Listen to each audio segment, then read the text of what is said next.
Hey there, guys. Welcome back to our Assassin's Creed 2 dual commentary. I am joined by Pcol once again. It's me. Yeah, and this time we are doing the sequence where we are trying to assassinate Francesco de Pazzi, and this is a relatively shorter video compared to the previous part. This is roughly a 34-minute video, I would say. But there should be a bit to talk about because my friend Bakal had actually sent me a video about some guy who was very sick of Ubisoft, and he also sent me another video that Luke Stevens did. I haven't gotten to that video yet, but we've been talking a lot about Ubisoft's questionable management of their own company and just the way they've ruined the Assassin's Creed series. And also with their sexual misconduct, which oddly I kind of want to talk about right here because it does relate to another point that I was going to get to in the previous videos regarding Rooster Teeth. And the main thing I was trying to get to was the whole sexual misconduct thing. And like we obviously know that Ubisoft has been doing a lot of like sexual misconduct and the like, and they haven't changed any of their work conditions and the like, and it only represents like one aspect of just their questionable designs and the like. But also, I wanted to get to this point with regards to that sick of Ubisoft video that Picol had sent me. I tried to watch the video, guys. Like, it sounded like a very convincing title, but the guy that did that video, he is not very good at really bringing up a convincing argument, and also with the way he just kind of went off into all these like humorous directions that weren't really humorous. It was just like, what the fuck are you doing? Like, he didn't present with that same level that Laser Z does when he's mixing up with the seriousness and also with the humor a bit. Like, Laser Z does a great job at delivering upon the points that he's trying to address, but that video I tried to watch, the guy just kept on pulling like one bad joke after another, and then he showed a sex scene from Far Cry 3 that just really sealed the deal for me not to even watch the video. And it was just very hard for me to watch. But, like, Piccolo has at least watched the video, so he can at least discuss some of the points that he was addressing. So, Like, talk about that video real quick, I Piccolo. watched it like a month ago, so I don't fully remember it. But like, I feel like I kind of get what you're saying. Like, the fucking humor parts like took away from the points he was saying, but like the points he was saying were still kind of like valid. Because like Yeah, they kind of talk about what we talked about. Yeah, but it's just like I wish those points that he was discussing actually came from someone like Laser Z, but not like someone who is about as cringy as that guy, or just he tries to make all these really bad jokes and just really crude sexual jokes just to get views. And it reminds me a lot of Rooster Teeth and the Ryan Haywood incident. I was going to talk about this, but like, remember how I talked about the whole idea that people try to give the whole idea of gay and lesbian such huge prominence, this and that, and it really becomes like something really absurd, this and that, and just leads to a lot more hate and just a lot more people just speaking freely about it. Well, I feel like with the Ryan Haywood incident, it's just kind of the result of Rooster Teeth just clinging on to all these very perverted jokes about sex and the like. And you hear so much talk about this with just all these different kinds of acts involving just the sexual organs, this and that. And I feel like they let that go to their head so much they were completely oblivious to the whole idea of Ryan Haywood being a pervert, this and that. And that's why Ryan Haywood was able to get away with so much when it comes to just the amount of harm he dealt to his female fans and just the way he was exploiting his position. It was really sickening, and I feel like Rooster Teeth's just flippant nature in trying to just use all these very perverted jokes just kind of contributed to that.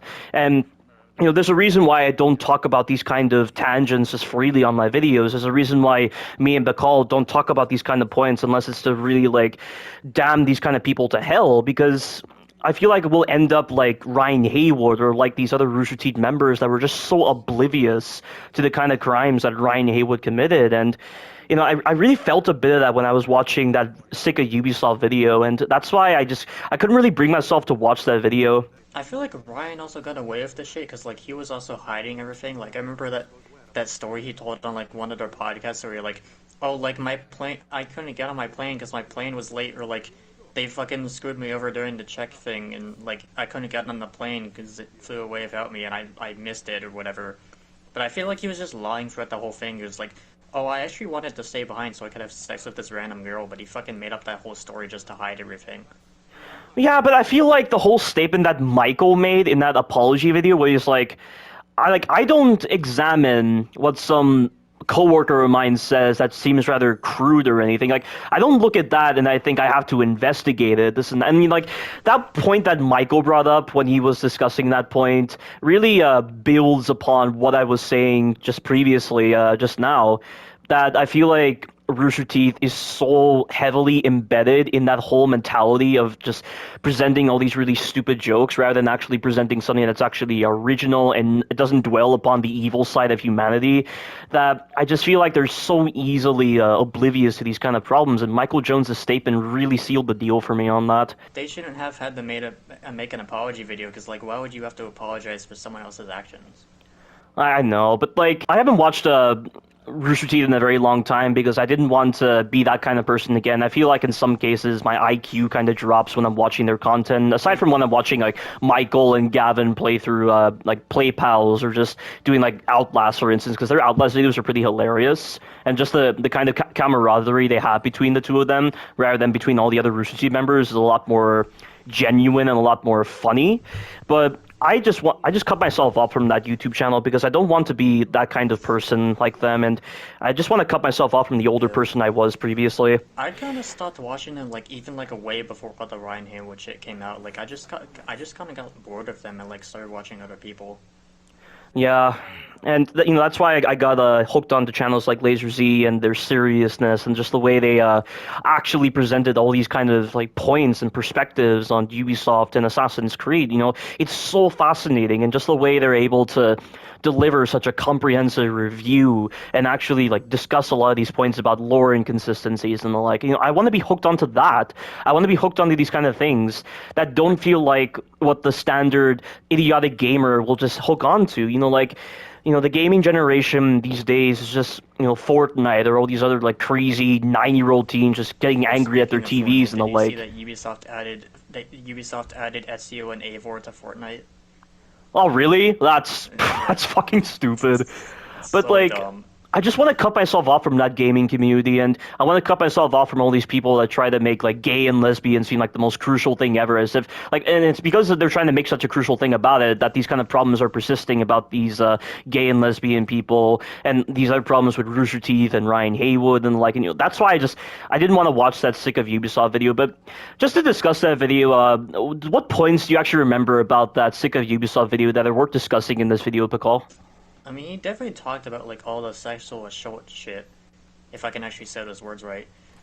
But like, he definitely talked about that stuff and like he talked about like how all their games just feel the same and they all just feel like completely broken messes that like don't get fixed and like they just fucking rush them out the door. Yeah, but I feel like one of my main problems with that video was he was trying to factor the Ezio trilogy into those repetitive games, and you know that's just kind of the standard thing you hear from the generic gamer, where they don't really respect the original Ezio games, and they call them just very boring and repetitive, not quite understanding the perspectives you're People supposed to these days don't favor. respect the Ezio games because they fucking grew up like with shit games like Odyssey or Valhalla, and they fucking see the Ezio games and they're like, oh, they're old, so I'm not gonna play them and they're bad. Yeah, it's just like that Kotaku guy who made that ranking of the series, and he put like Brotherhood, Revelations, and Assassin's Creed 1 at such a low tier, yet he had nothing but positive things to say. Yet for like Odyssey, Valhalla, and Origins, which he put into his top 5, I believe, he had nothing but like negative things to say, or just like slightly negative things, while still factoring a bit of positives. And it's like, what perspective are you favoring, dude? How the hell are you a reviewer of these kind of games, a professional reviewer? It's, you know, that's another reason why I like Laser Z. Like, he's not like an official reviewer of the games, but somehow he's better at reviewing games than the likes of IGN and GameSpot, for instance. There's an IGN review of like Xenoblade 1, and like the guy who was fucking doing the voice over it was so fucking stupid and didn't understand what the fuck he was talking about. And like people made like memes about it and everything, and like he completely fucking like butchered all the names of the characters and like didn't fucking understand the plot of the game at all. Wow. And now you mentioned it, that Sick of Ubisoft guy, he actually couldn't pronounce Altair's name, and I'm just like, it's Altair Ibn Allah, you idiot. Well, he's not so hard to pronounce. There's a character in Xenoblade 1 named Rhine, and like the guy in the fucking IGN review, like they say Ryan so many times in the game because he's like one of the first party members you get, and the guy in the fucking review literally kept like he literally fucking called him Rain, like what the fuck? Oh my god, And that's so stupid. there's another character named Dunban, and I also say his name a lot because he's like the fourth party member, and like he's like introduced early on in the game, and he literally called him Duncan. Oh my god, wow. Like what the fuck? You don't even know what the fuck you're talking about, dude. Shut the fuck up.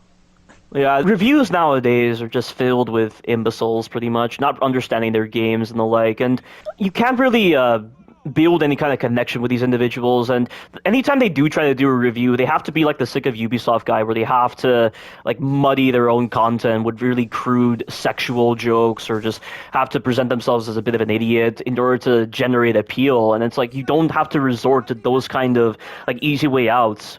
And speaking of easy way outs, I mean, Ubisoft is practically doing that with all of their games. They're resorting to making the games the exact same games. They're resorting to microtransactions. They're resorting to exploiting the ignorant fan base that they have in order to make money for themselves. And it's a great example of them favoring the easy way out, which is favoring the business model rather than actually trusting their niche titles to actually deliver content. I mean, And the then they're Ezio fucking trilogy ruining was. the video game industry of it, because then every other in fucking company is fucking following what they do and just making every game shitty. Yeah, it's just nowadays. It just feels like. I mean, not really nowadays though, because I really feel like this has been a trend ever since like the days of the PS3 era. And I've mentioned before in one of the Brotherhood videos that Pcol was doing with me, that I did have access to PlayStation Now, and I was even going through like the PlayStation Store, and I was going through all these kind of games, but so many of the games I was seeing just felt like mobile games, just reskinned to look like console games, and it was a trend that just seemed to occur even from the PS3 era, even during the PS2 era, which, you know, like I look back at my PS2 games, like a lot of the games I have are pretty shit, and I used to love them. Like, what? How on earth did I manage to stomach these kind of games when they really didn't have the same level of polish as these recent games I've been playing? It's just, you know, like people want to say that this whole trend of games being bad started from like the PS4 era, but really this kind of trend has been happening for a very long time, and it's just like the only reason people don't really associate like the PS2 era of games with like bad games is just like they're so attached to those games that originally weren't trends but are now trends, and it's like it's so hard for them to break away from that. It's really silly, if you ask me. I don't know if you feel the same way. That, you That's know, like like. why it's so weird that like in like newer games they add shit like fucking Fortnite dances and like flossing and shit just to like appeal to the fucking younger generation of kids that play Fortnite, just to get them to buy the game because it's so fucking stupid.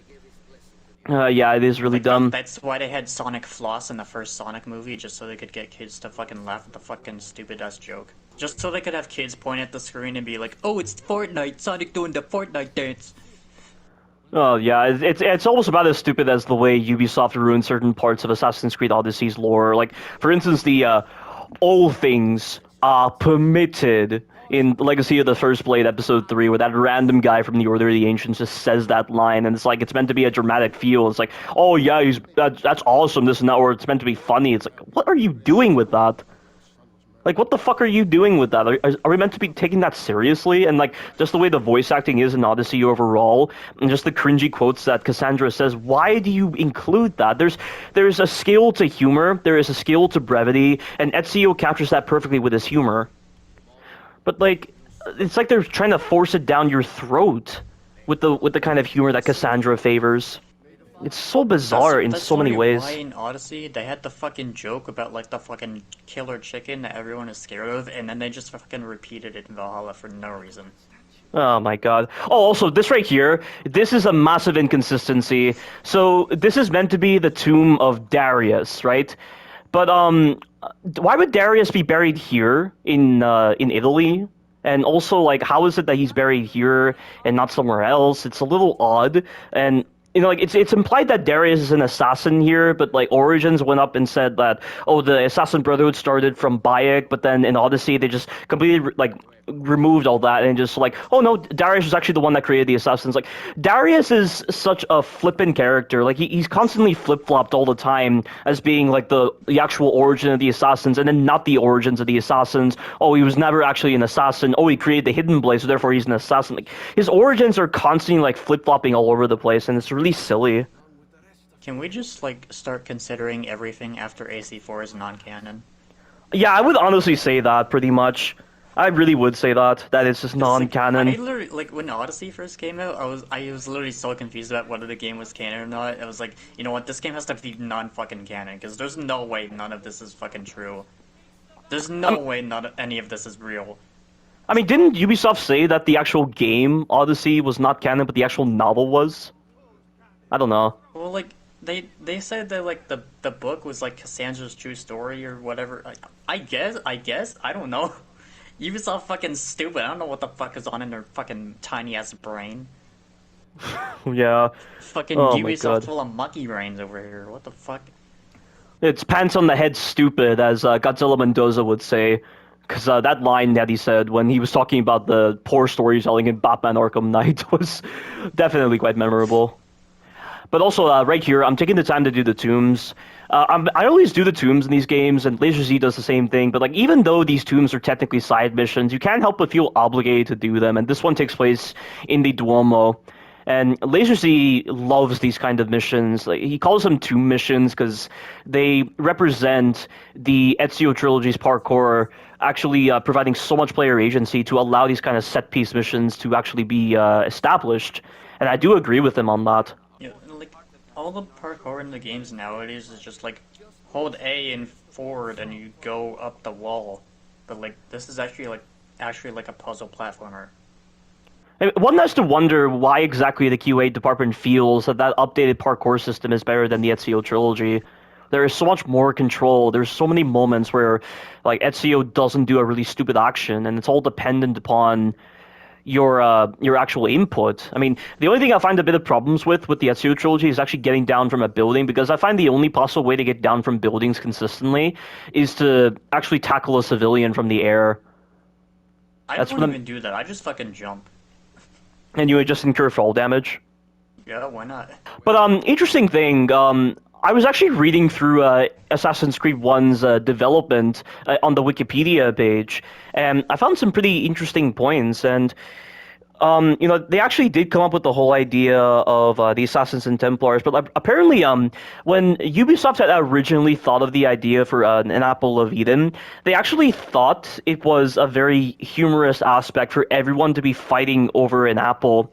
But apparently, as they researched into the game more, they found a lot of medieval paintings of royalty and other leaders actually holding these spherical objects, and we do see these spherical objects and these pieces of art in the very first Subject 16 puzzle, similar to the Globus Cruciger that represented power and control. And this is what allowed them to fit the Apple of Eden into the concept, which I thought was a very interesting way to establish this whole idea of the Apple of Eden. I think AC1's development is the one that really intrigues me the most, because, like, obviously with silly stuff like, oh, a CEO's son had actually played the game a few days before it was officially supposed to be released, and he just found the game to be boring, and then they just arbitrarily put in a bunch of stupid side missions. That right there is pretty funny. It's really, really silly that they would actually do that. But stuff like that was definitely interesting, and apparently, they were going to include some stuff with like John F. Kennedy's assassination and the idea of time travel. But then they looked at the whole idea of DNA and human history and the idea of genetic memories, and that's what actually allowed them to come up with the whole idea of Assassin's Creed One. And like a large portion of that was based on Carl Jung's theory of genetic memory. We already learned about Carl Jung in psychology class. We were in the same class, Pcol and I. So we immediately picked Carl Jung because he was related to Assassin's Creed, and it was Yeah. pretty funny just doing That's where that. the name Animus came from, because he had this whole idea of the animus and the anima, which are like, I forget which is which, but one is like the male traits in a female, and the female traits in a male. Ah, okay. Like, I forget which one is which, but like that's what they're supposed to be. Yeah, and they actually talk a bit about the idea of why they wanted to put the Animus in the game, but apparently, originally they were initially hesitant with the whole idea of an Animus because they felt that people, when they looked at the marketing for Assassin's Creed 1, would be put off by the whole idea of Assassin's Creed 1 not being a purely medieval experience. But clearly, people were very intrigued by the whole idea of the modern day storyline when actually considering the whole idea of the Animus. So a good thing that they actually went with that. But now the modern day is just constantly shoehorned in for the sake of being there, and it's never fleshed out like it is in these games. It really isn't. Because this everything that happens in the modern day is just in the comics, and I expect you to buy and read the comics to know what the fuck is happening. But then nothing ever gets fucking resolved because they don't care. Yeah, it's just a lack of care is constantly displayed by Ubisoft and the like. Or I guess we should call them like Ubisucks now. We should just call them Ubisucks. You steal your fucking money. Yeah. You never get all the other chests. I don't waste time with that. But it's money. It's free money. But you're already getting money like crazy when you're doing these memories. But look, it's annoying that you don't get free money. Well, I apologize if that serves as a niggle to your system. But I think we're going to be doing the assassination of Francesco de Pazzi right here. I mean, it's a pretty simple memory, but it seems kind of odd that he's actually the same guy who voices Cesare Borgia in Assassin's Creed Brotherhood. And I actually looked up a bit of Cesare Borgia's death. But the whole scene where Cesare Borgia is actually thrown off a roof, or he's thrown off the castle walls in Assassin's Creed Brotherhood, that's not actually how he died. Apparently he was stripped naked and just left for dead. And I wonder why they didn't really try to be accurate with that when displaying Cesare Borgia's death. Well, because I don't think that's like what the assassins would really do, but like also Assassin's Creed doesn't really like they don't like mimic like how the people actually died. They just like try to like put them in the years they actually died. And then again, I suppose the whole idea of history constantly being rewritten by the victor could also be a factor to consider with that. Yeah. Also, So it's weird that they made his clothes blue in the remaster when they were gray in the original version. well, it gives him more color, and I like the blue choice here. But you know, Lorenzo's character in this game, he's so different to how he's portrayed in the Assassin's Creed. What's it called? Assassin's Creed Lineage, the one that starred Giovanni. Is that what it's called? Yeah. But Lorenzo is portrayed as just being very ruthless in Assassin's Creed Lineage. But here he's kind of given the black and white spectrum of, oh, he's definitely the good guy. He behaves like the good guy. He behaves like a professional leader. But Lorenzo's character in Assassin's Creed Lineage, he's so ruthless and really dark. And I don't really feel like we see that in the game, this sort of darker version of Lorenzo. Doesn't he like put like a whole guy on like a fucking torture rack or something? Yeah, he does. He puts a guy on a torture rack, and then when he's reading the letter from the Barbarigos, he's like, "I've never trusted them." And just the way his voice actor talked, he had such a gruff voice, like a really scruffy voice and like a really deep voice that just really gave an almost evil side to him. But I don't really hear that right here with Lorenzo's character. I wonder why they gave this kind of portrayal to Lorenzo in this game, but he's so different to Assassin's Creed Lineage. What came first? Was Assassin's Creed Lineage like developed first, then Assassin's Creed 2, or was Lineage developed during Assassin's Creed 2's development? I think 2 was first. Okay, so I still wonder why they would do that. I guess it makes sense given that they had to set up the whole arc of Ezio just saying that we don't need the Medici to tell us what to do. And one thing I've always found a little confusing about Sequence 13 is that Ezio just seems to suddenly not like Lorenzo.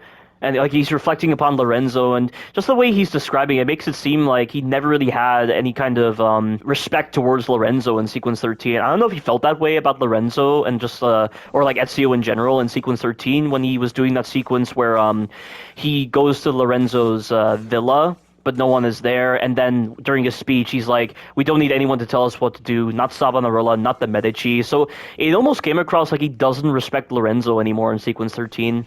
Well, because I think the Medici in real life were like people that like people didn't actually like fucking respect as much. And like, I think in Sequence 13 they just like didn't even help with Savonarola at all and just like fucking left the city. Yeah, but was Ezio aware of that? I mean, he was. It made it seem like he didn't know the Medici were gone. I think. I I'm could be pretty wrong sure though. they mentioned multiple times that the Medici left in like multiple Okay. missions.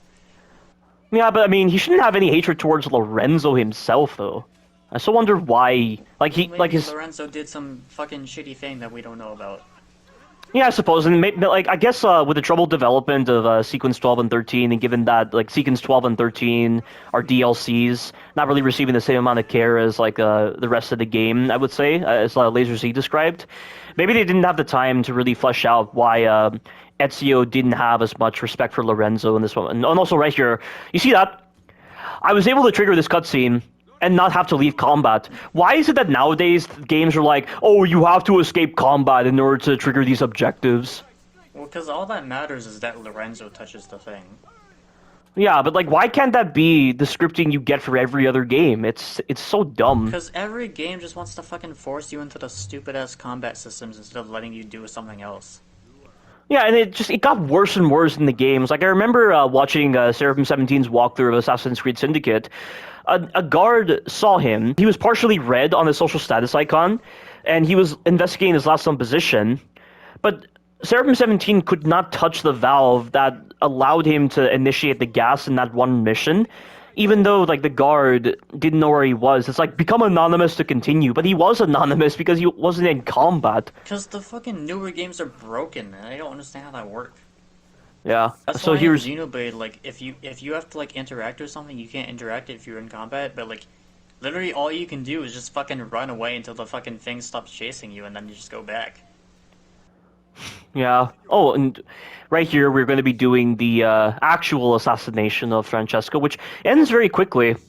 And rather than chase him down, I do try to use throwing knives on him, which just seems to be more effective. But I do get into a bit of a spot of bother with the throwing knives because, for whatever reason, in a lot of the Assassin's Creed games, the lock on, the game can take control of your lock on for whatever reason. I don't know why it does this sometimes. Well, is it because you're moving the right stick? Because if you're locked onto something and you move the right stick, then it locks onto another enemy. No, not when I'm holding the right stick. It does it out of nowhere. Like I'm locked on to Francesco. I'm trying to throw my throwing knives, but for whatever reason, the game prioritizes a guard right behind me, and you'll see this happen when I do assassinate Francesco when I do the leap of faith. And why would they portray Francesco as jumping from a high place into a bale of hay as his way of escaping? It just seems rather silly that they would do that when that's meant to be an assassin trait. I mean, he's not doing the leap of faith. He's just jumping into a hay bale. But I find it very strange that they just portray him as being able to do that, you know? I mean, how else would he get off the roof when he was cornered? He would go inside the building, and maybe it would just be this interesting set piece of, oh, you have to chase him throughout the interior of the Palazzo della Signoria, or you'd have guards like supporting him, and he'd just be attacking you directly. Francesco's big to talk words, but he does not have the stomach to actually take on this threat directly. That's why he presents himself as being this supposed like leader, this one who's so full of superiority. But then when Ezio gets near him, he's just such a coward, and he runs away. And this was a theme in Assassin's Creed 1, because if you remember Sabrand from Assassin's Creed 1, the man was very paranoid, and he was shooting everyone like crazy. Like, the fear that Altair managed to instill upon them was breathtaking. It was definitely an incredible moment of being an assassin. And Ezio practically did the same thing here with Francesco. You want some live news? Yeah. I just got a Twitter notification from the Assassin's Creed account, and they said that there's an Assassin's Creed Valhalla DLC coming to the fucking Uno game. What? And the Uno game? Yeah. What the fuck are they gonna do with that? Card game on Uno. Oh my god. So silly. There's fucking Assassin's Creed is coming to Uno gamers. Let's fucking go. I swear to God, it's almost like Ubisoft is trying to profit from their stupidity by making themselves look even more stupid with stuff like that. You know? How do you even put DLC into Uno? It's fucking Uno.